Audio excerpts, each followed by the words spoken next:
কারণ সে কি বার করছে তার মোবাইলে বলে মিশো নাকি ফ্লিপকার্ট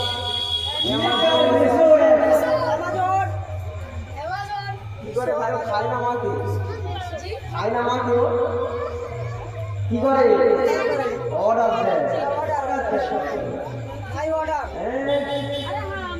ভাবি বালিশে মাথা দিয়ে খালি ফ্লিপকার্ট অ্যামাজন মিশো খালি করছে বলছে কোনটা পছন্দ করবো সবই তো সুন্দর জি এইভাবে রেখে দিয়ে বালিশের উপর ফোনটা রেখে ভাবি ঘুমিয়ে পড়ছে ভাই ঘরে দরজা খুলে ঢুকে দেখে এই অবস্থা ভাই বলছে অবস্থা অবস্থা কি অ্যামাজন থেকে যদি একটা 1,000 টাকা মিশো থেকে একটা 1,000 টাকা দামের জিনিস ফ্লিপকার্ট থেকে একটা 1,000 টাকা দামের জিনিস ভাইয়ের কাজ তো দিনই 400 টাকা কাজটা তো দিনই 400 বা 500 ধরে 500 যদি দেয় তাও 6 দিন করে কাজের টাকা 6 দিন না দিয়ে জমাতে হবে তারপরে বোর জিনিসপত্রের দাম ঠিক না বেশি জি আর আগেকারের যুগে যুগ তারা পার করেছে আর আমরা পার করছি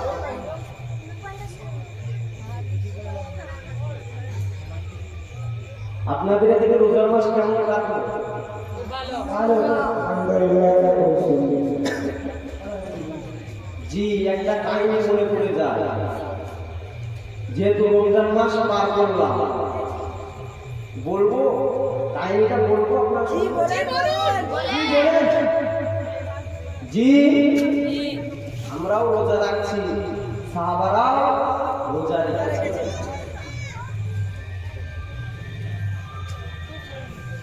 মুসলমান করে ছেলেমেয়েরা পাড়া তরুণেরা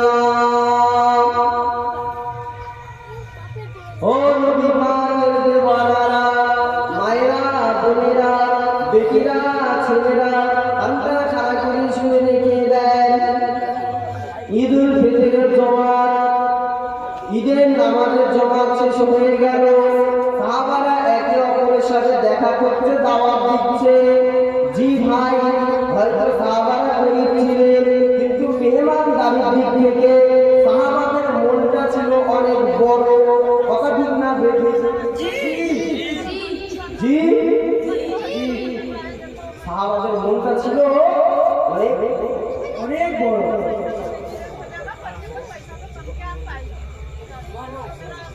এখন প্রাণের প্রতিযোগিতা হচ্ছে আল্লাহ নবী বলছে আমার সাহাবারা তোমাদের বাড়িতে কার কি আছে নিয়ে এসে হযরত ওমর রাদিয়াল্লাহু তাআলা চিন্তা করছে যে আবু বকরকে তো কোনোদিন হারাতে পারি না আজকে যদি একটা সুযোগ হয় আবু বকরকে হারানো দানের প্রতিযোগিতা কথা বুঝতে পারছে আবু বকরকে যদি একটা হারানো সুযোগ হয় হযরত ওমরের বাড়িতে যা ছিল অর্ধেকটা নিয়ে এসে রাসূলুল্লাহর সামনে ঢেলে দিয়েছে আল্লাহ নবীকে বলছেন ওমর বাড়ি থেকে কি নিয়ে আসবে বাল বাচ্চার জন্য কি নিয়ে এসছো হযরত ওমর রাদিয়াল্লাহু তাআলা বলছেন বাড়িটা ছিল অর্ধেকটা রেখে এসেছি আর অর্ধেকটা আপনার সামনে দিয়েছি হযরত আবু বকর সিদ্দিকও নিয়ে এসেছেন একটা পোটলাই করে রেখেছেন আল্লাহর নবী ডেকে বলছেন আবু বকর তুমি কি নিয়ে আসলে বাবা আর বাড়িতে বাল বাচ্চার জন্য কি রেখে আসলে বাবা হযরত আবু বকর সিদ্দিক বলছেন ইয়া রাসূলুল্লাহ আমি আবু বকর বাড়ি যা ছিল সব নিয়ে চলে এসেছি বাড়িতে আমি আল্লাহ আল্লাহ রাসূলকে রেখে এসেছি একবার জোরে বলেন নারায়ে তাকবীর নারায়ে তাকবীর আরেকটু জোরে বলা যাবে না একটু মন থেকে দাও তাকবীর নারায়ে তাকবীর ধন্য ধন্য ধন্য ধন্য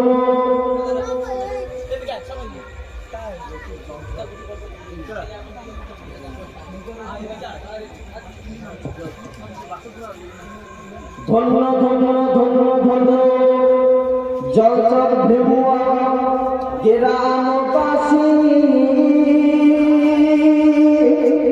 তোমরা ভালোবাসো তাই তোমাদের কাছে আসি, সালাম জানাই সবার প্রেমের কুসুম বাগিচায়। ধন্য ধন্য ধন্য ধন্য জলচর ভেমুয়া গ্রামবাসী, সালাম জানাই সবার প্রেমের কুসুম বাগিচায়। অতি সুন্দর করিয়া পাড়ার সবাই মিলিয়া, অতি সুন্দর করিয়া পাড়ার সবাই মিলিয়া, জান্নাতের বাগিচার সমূহ এই মাহফিলকে সাজায়া। যদি বলেন না সুবহানাল্লাহ। অতি সুন্দর করিয়া পাড়ার সবাই মিলিয়া, জান্নাতের বাগিচার সমূহ এই মাহফিলকে সাজায়া। ধন্যবাদ জানাই সবাইকে, ধন্যবাদ জানাই সবাইকে, যেন এই মাহফিল প্রতি বছর এর রূপে সাজে, সবার প্রেমের কুসুম বাগিচায়। ধন্য ধন্য ধন্য ধন্য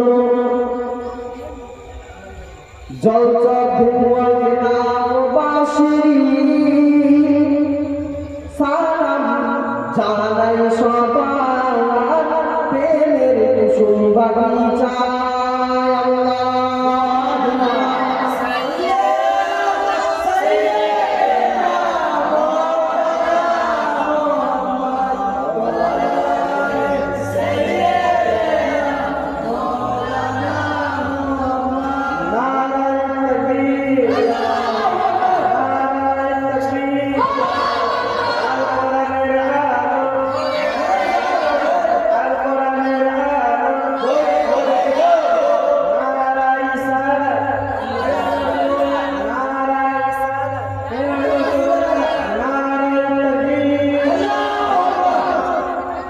জি, যে কথা বলছিলাম, সাহাবারা বাড়িতে গরিব ছিল কিন্তু সাহাবাদের মনটা অনেক বড় ছিল।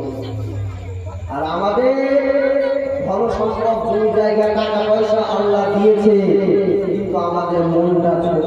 কথা ঠিক না? জি, গ্রামে এমন লোক নেই যে ইমাম সাহেবকে 500 টাকা একা বেতন দিতে পারে মাসে। আছে না? আছে, কিন্তু দেবে না। ছেলেটা কি ভুল করেছে? আর বিয়ে পড়াশোনা করে, ইসলাম নিয়ে পড়াশোনা করে ছেলেটা কি ভুল করেছে? তাহলে ছেলেটাকে ইমামতি করছে, আপনাদের সকলের দায়িত্ব নিয়েছে। জি, আপনাদের গ্রামের নেতা কে জানে? ইমাম সাহেব হচ্ছে আপনাদের গ্রামের নেতা। ইমাম সাহেবকে বেতন দেবেন না, সম্মান দেবেন না, দেবেন কাকে? ধরা করতে হবে না, ধরা করতে হবে না। জি জি, ওলামারা কি বলেছেন জানেন? ইমাম সাহেবের যদি বেতন না দেওয়া হয় থাকতো মুসলিমদের কারণ নামাজ হবে না, মুসলিমদের নামাজ হবে না। একটা বক্তা আছে বর্ধমানে, শওকত আলী, নাম শুনেছেন? বয়স্ক বক্তা, রসিকতা করেই বলে ইমাম সাহেবের বেতন মাসে 5000, নামাজে আল্লাহু আকবার করে নিয়ে দাঁড়িয়ে খালি চিন্তা করতে সায়া নেবো না, বিলাও লুঙ্গি নেবো না, তো পাঞ্জাবি এই মাসে দাঁড়িয়ে সামনে মাসে বলে না, বলে না। ওনার একটা ওয়াজ ভাইরাল হয়েছিল না, হয়েছিল। রসিকতা করে বললে কথাটা কিন্তু সত্য।